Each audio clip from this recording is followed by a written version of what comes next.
Imagine a tiny, quiet village.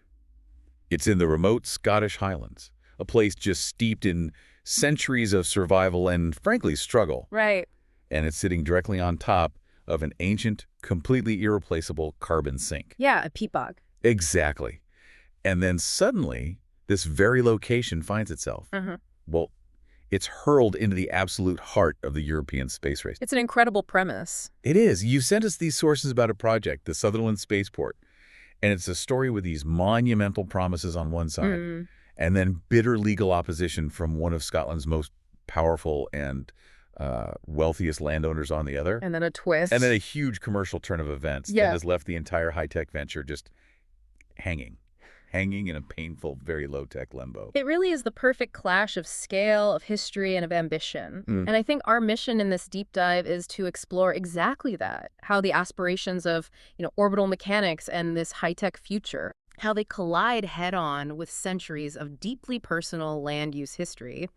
And of course, this extremely localized environmental fragility. So we really need to define the full scope of this thing, the Sutherland Spaceport project on the Amhoin Peninsula. Yeah, we have to understand the massive economic stakes for the local community, the crofters.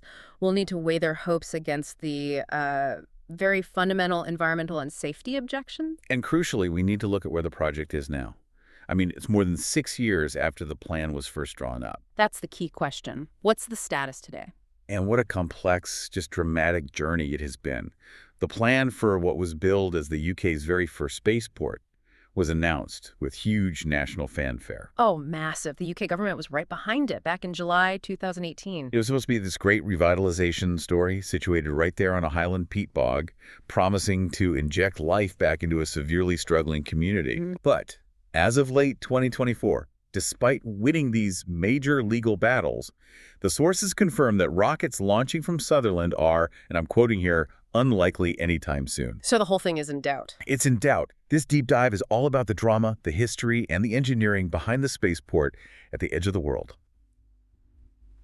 Okay, let's start by painting a picture of the stage itself, because the geography here really dictates everything. It's the most important character in the story, in a way. We're talking about the Amhoin Peninsula. For anyone who doesn't know, this is in the far, far northwest corner of Sutherland. When we say remote, how remote are we actually talking? What does this landscape even look like? I mean, this is a landscape that truly defines remoteness in the British Isles. It is a mix of vast, seemingly unending moorland, blanketed by these deep peat bogs, and it's all interspersed with, grazing pastures, these mirror-like lochs, and craggy, low-lying hills. So not a lot of human infrastructure. Minimal. The roads, the connectivity, the buildings. It's all sparse, it's rugged, it's windswept, and historically it has been largely inhospitable to any kind of intensive human settlement. And the specific site for the spaceport itself, it's a pretty small, ambitious footprint of just 86 acres, right? So about 35 hectares. It is, but that small footprint is part of a much, much larger communal tract of land. Oh, okay. Exactly. That 86 acres is carved out of a massive 10,000-acre estate. And critically, that estate is owned by the Melness Crofters Estate, or the MCE. And we have to understand who the crofters are.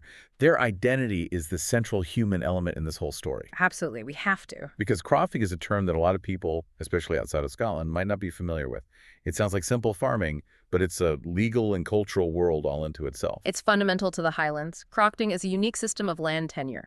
Crofters typically rent or sometimes own a small patch of arable land. That's the actual croft. Right, the bit they farm intensively. Exactly. But they also have rights to shared common grazing land, often thousands of acres, which is managed communally by the estate trust. So it's not just agriculture. No, it's a protected traditional lifestyle. It's a legal framework that was designed specifically to protect the people who work the land from the whims of large landowners. And in Melness, that 10,000-acre estate is run directly by the crofters themselves. Which give them autonomy. It does, but also enormous responsibility. And when you describe this windswept, sort of desolate environment, you'd think it's in the middle of nowhere. But the sources show human settlement is actually quite close to the proposed launch site. That proximity is absolutely key to the local conflict. The nearest homes are surprisingly close. We're talking just over 2 miles or 3 kilometers from the spaceport's boundary. Wow. That's not far at all. Not when you're talking about launching rockets. Uh-huh. And the larger, though still sparse, community of Tongue, which acts as the local hub, that's only about 4 miles away. So this isn't a launch site placed in the absolute middle of a desert. Not at all. It's being placed right next to people who rely on that very land for their common grazing, for their livelihood. Which brings up the big question. Why on earth did the UK and its space agencies choose this remote, difficult to access, and clearly sensitive corner of the world for a multi-million-pound high-tech launch site? What makes Sutherland a strategic advantage? Well, the location is a geographical jackpot for a very specific type of space travel. Okay. We're talking small rocket launches carrying small satellites. It satisfies 2 core criteria almost perfectly. First, as we said, it is sparsely populated, meaning fewer people are at risk during a launch. Now the second. The second, and most importantly, is that it offers the North Coast advantage. Okay, explain that. The northern advantage. Sure. Why does launching north matter so much? So when you launch a rocket, you have to follow a specific flight path, right? It's called the launch azimuth. Yeah. And you need to ensure that the stages of the rocket that fall away, especially that crucial first stage, don't land on populated areas. Or even busy shipping lanes, I'd imagine. Exactly. Launching from the north coast of Scotland allows the rockets to fly safely directly over the sea, avoiding major land masses like mainland Europe or, other congested parts of the UK. And that trajectory, that path, facilitates the coveted polar orbit. Precisely. What is a polar orbit, for those who might not know? And why is it so commercially desirable for satellites? A polar orbit is one that passes above or nearly above both the north and south poles on each revolution around the Earth. And because the Earth is constantly rotating underneath the satellite, It can eventually see the whole planet. exactly. A satellite in a polar orbit can eventually pass over and survey virtually every single part of the planet over time. So if you want to monitor something global like ice caps melting or ocean temperatures or forest cover, that's the perfect angle. That's why it's so valuable. This location is ideally placed for launching small satellites into these commercially desirable polar orbits, especially the kind used for climate change monitoring, Earth observation, and high-resolution reconnaissance. And the initial plan was pretty ambitious. It was. The plan for Sutherland was to support up to 12 launches a year, led by the public agency Highlands and Islands Enterprise, or HIE, all focused on supporting this vital Earth observation network. This brings us to the core motivation for the crofters, because HIE promised, quote, much-needed, highly skilled jobs and investment. But for the community in Melness, this was more than just an investment opportunity. This was a desperate need for a lifeline. Oh, absolutely. You have to appreciate the profound economic decay the village was facing in the years leading up to 2015. That's when this idea first really started to take hold. Yeah, that's when Dorothy Pritchard, a retired school teacher and the chair of the MCE, first began championing this really radical idea. The traditional economic anchors had just failed. Like what? While the offshore oil industry, which had provided jobs, was fading, the local Dounreay nuclear plant had been deactivated, and that was a huge local employer. And you saw it in the community. School rolls were dwindling so fast that the very existence of the village was at risk. Young people were fleeing in droves to cities like Inverness and Edinburgh because there were simply no jobs. Zero. So Pritchard and the MCE saw the spaceport not as some exciting novelty, but as the last, best hope to save their community from just terminal decline. That is precisely the weight of the decision they were making. The Melness Crofters estate had very specific, very tangible goals. They wanted to secure a decent, reliable rental income from the land for decades. And reliable employment. Reliable employment, especially for their children. And the ability to finally fund essential local infrastructure. The sources mention specific plans, like developing 12 affordable houses. And that's a life and death issue when you consider the cost of housing in the Highlands today. It's everything. The spaceport was, in essence, an economic revival project wrapped up in a spacesuit. And it wasn't their first attempt at something like this, was it?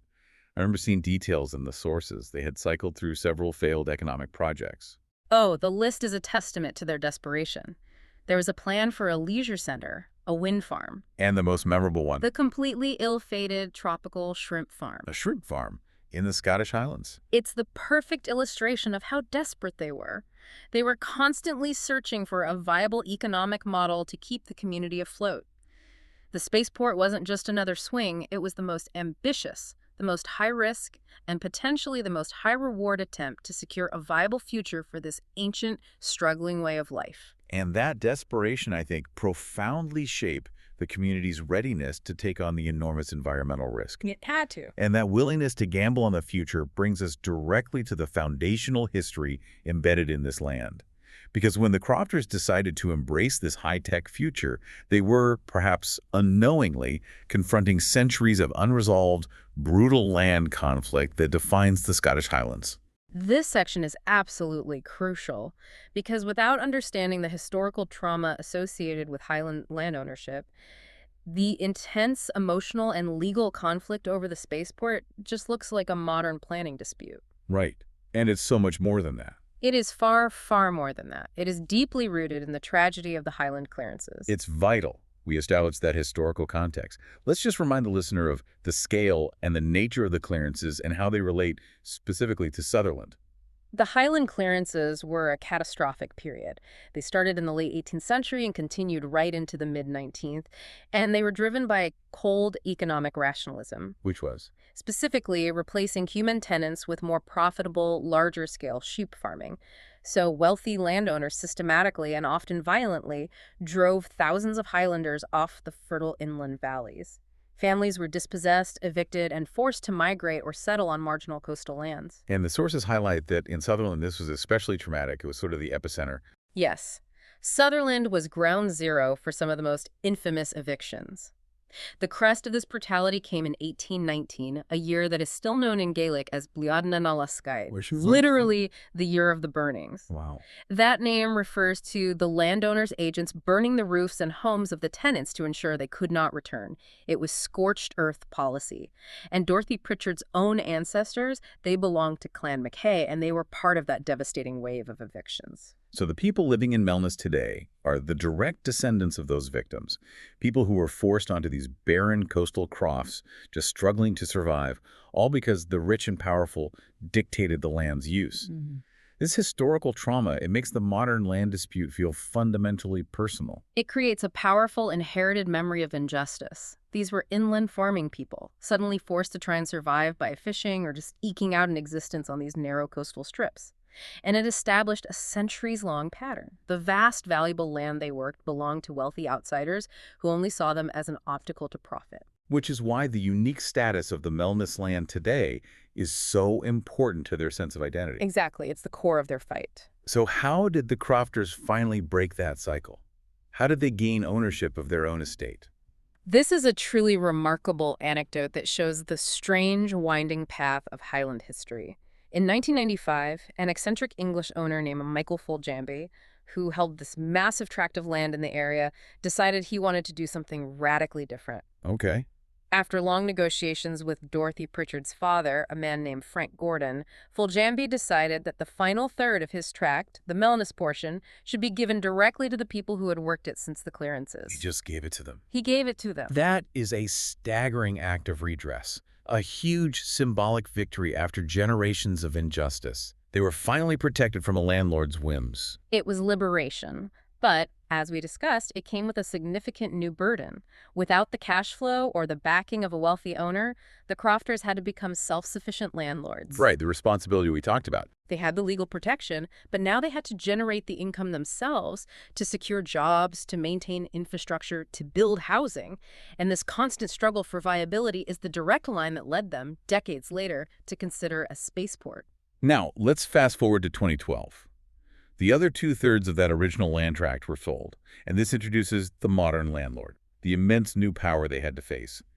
Anders Povlsen. Povlsen is the ultimate modern Scottish laird. He's a Danish billionaire, the owner of the global fast fashion company Bestseller. Right. And critically, he is Scotland's largest private landowner. His accumulation of land has been relentless.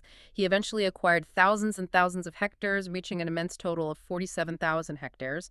His company is called Wildland.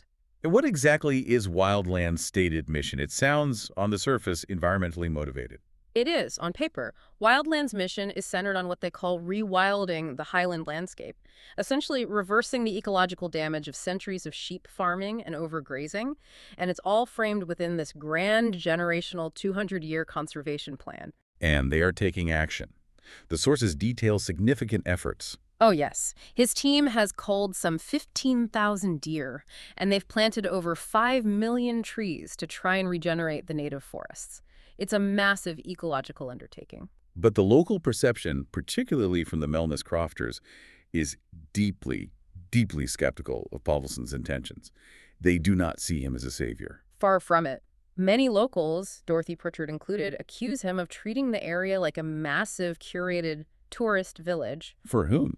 Well, Paulson's planned developments on his extensive land, a brewery, high-end event spaces, luxury resorts for things like forest bathing, they're targeted explicitly at what Pritchard calls ultra-wealthy ecotourists. It's an economic model that, while green, doesn't necessarily employ or benefit the existing local population. And his presence and just the sheer scale of his investment has had a damaging effect on the local community's ability to simply exist there. The economic disruption is enormous. Povlsen's purchases, combined with his heavy investment in carbon credits and land restoration, have fueled an unprecedented rise in property costs across the entire region. The numbers are pretty stark. They're astonishing. Scottish estate prices rose 87% in 2020 alone. Farmland rose 31% in 2021. This surge is effectively pricing the local residents, the descendants of the original crofters, out of their own community. And the sources offer these specific, really painful examples that make this tension crystal clear.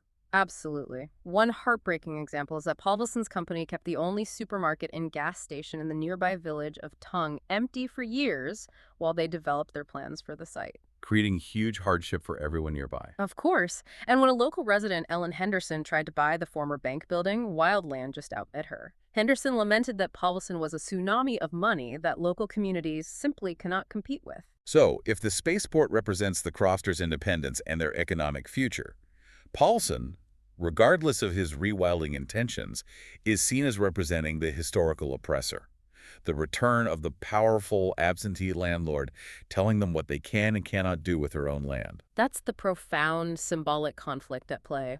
Pritchard herself made this historical echo explicit.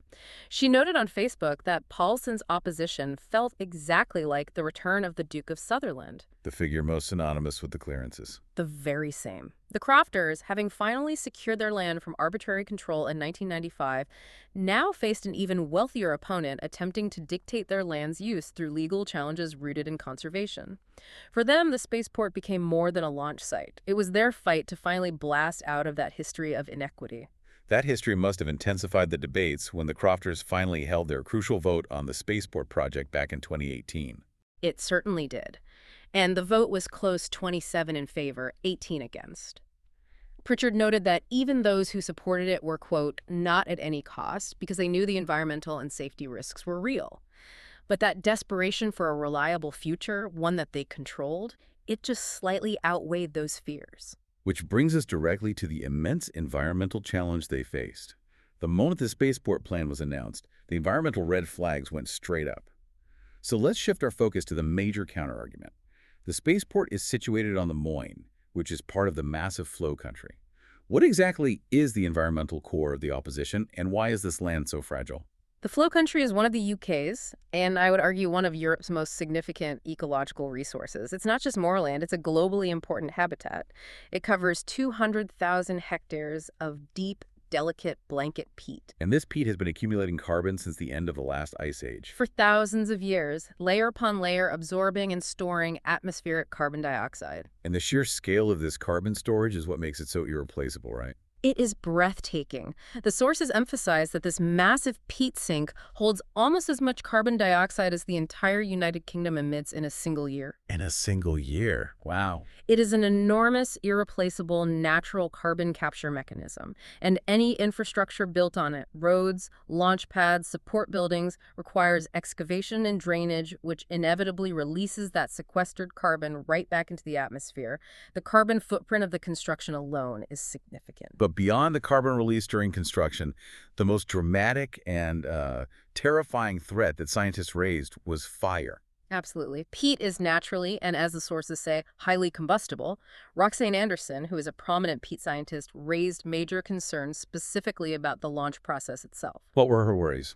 She argued that the heat, the exhaust plumes, or even just sparks from a rocket launch significantly increase the risk of initiating a catastrophic wildfire. And this wasn't just a theoretical hazard. We have that terrifying real-world anecdote from the sources that proves how quickly and catastrophically this landscape can burn. That event solidified the opposition's fears. Just 6 months after the crofters held their spaceport vote, a massive wildfire swept through the Flow country. Right. It burned 5,700 hectares of peat, and the impact was enormous.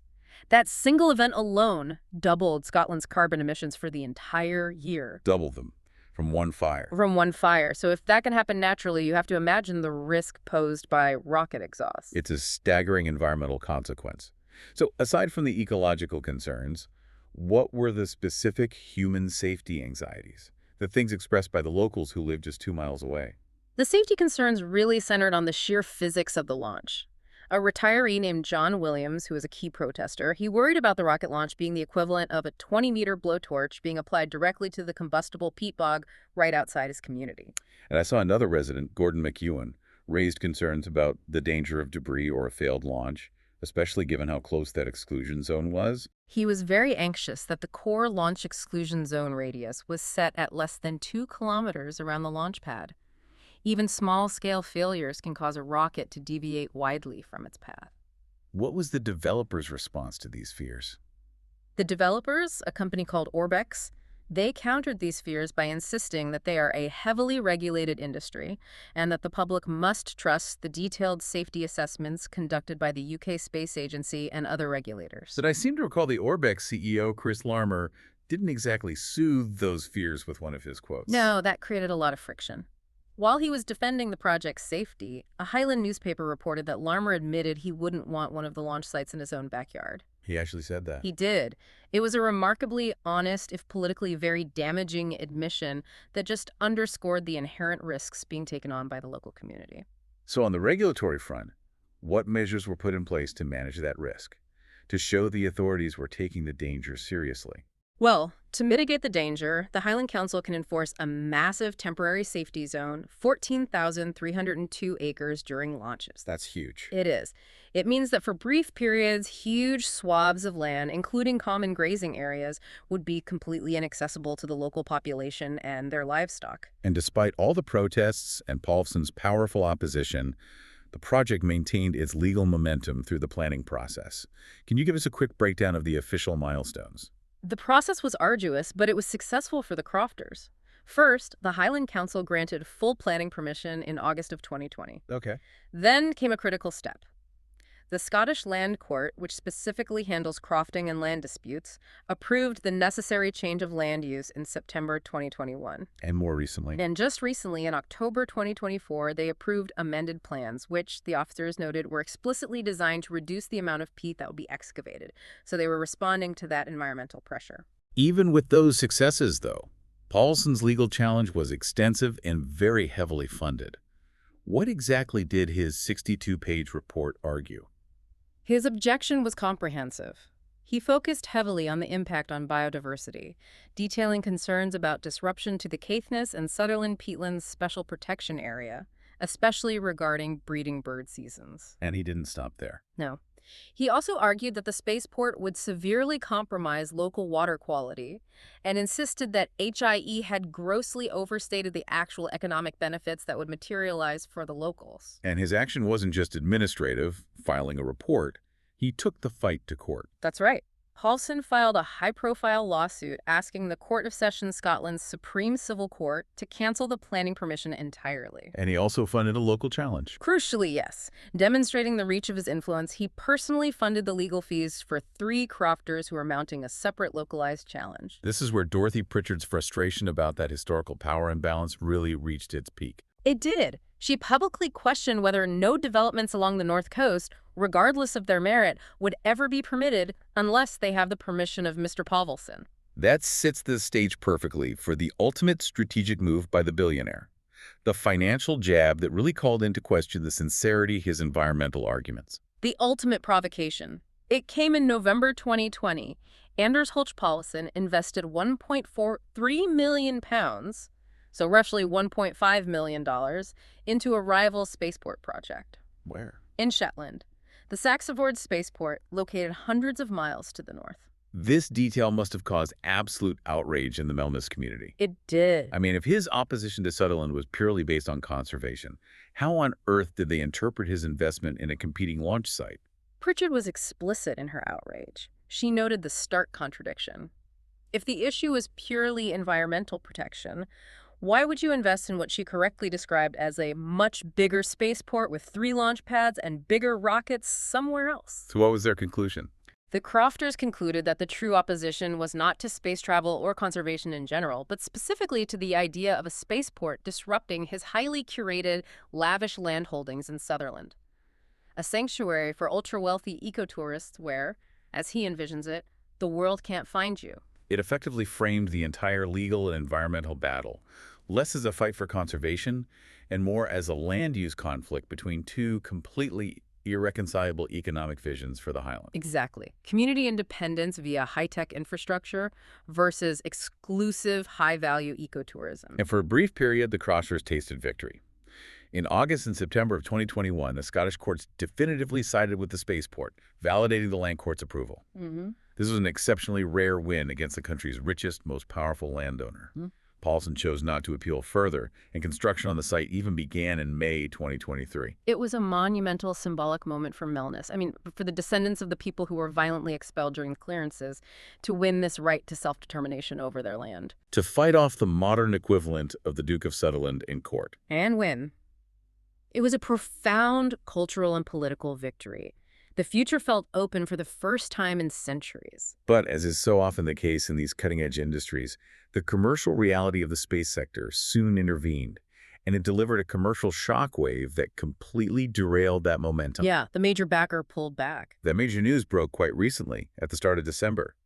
Orbex, the UK rocket manufacturer, employing 150 people in Moray and the principal partner for the Sutherland site, announced it was immediately pausing construction at the Highland location. Just stopped everything. And their rationale was purely driven by speed and market demands. They were prioritizing getting a rocket into orbit quickly above all else. Exactly. The Orbex CEO, Phil Chambers, he was very clear.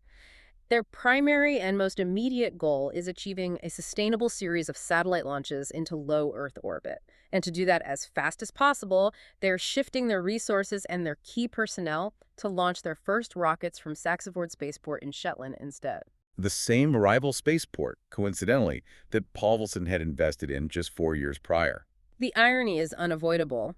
Chambers framed this move as a pragmatic choice, saying it ensures Saxford has another customer, making it a win-win for UK and Scottish space, and they're aiming for their first launch in 2025. It's a ruthless prioritization of commercial deadlines over partnership loyalty. Absolutely.